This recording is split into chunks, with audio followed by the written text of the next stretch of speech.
I'm going to show you how to factor and find the vertex of quadratic functions. This is our equation. X squared plus 8x plus 15.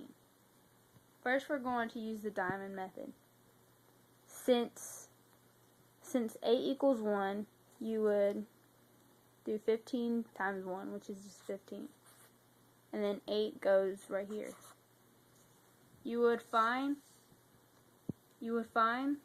two factors that multiply to equal 15 and add to equals 8, which are 5 and 3.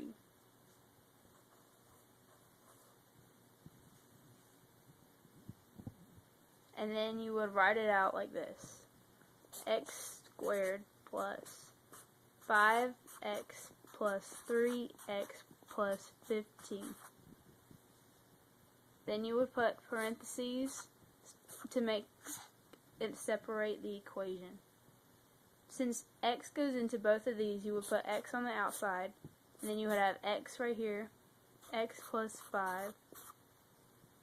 And then since 3 goes into the second set of parentheses, you would put 3 on the outside, and then it would be x plus 5.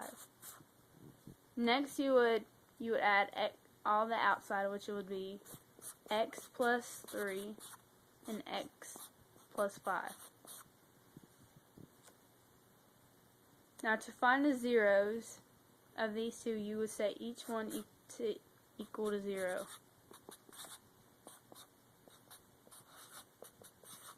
Which would just be x equals -3 and x equals -5.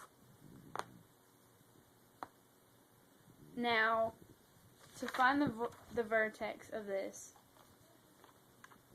you would put this equation into your calculator.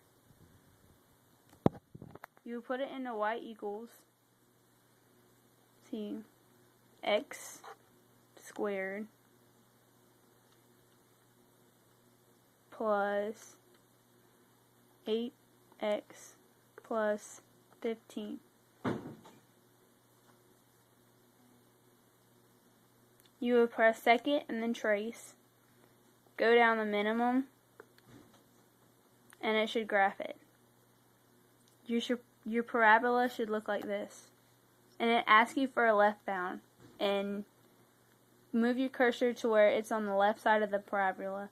Then you press enter, and it says right bound. Move it to where it's to the right, and press enter, and then enter again.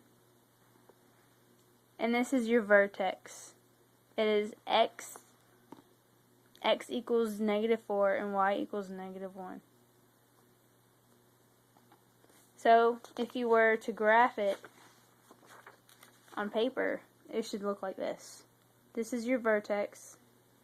These are your two zeros where it reaches the x-intercept.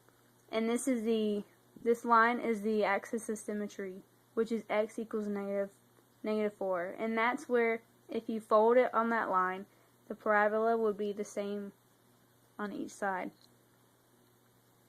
And notice how the zeros are the same as factors, but opposite. Your factors were x plus 3, and they were also x plus 5. And your zeros are x equals -3 and x equals -5.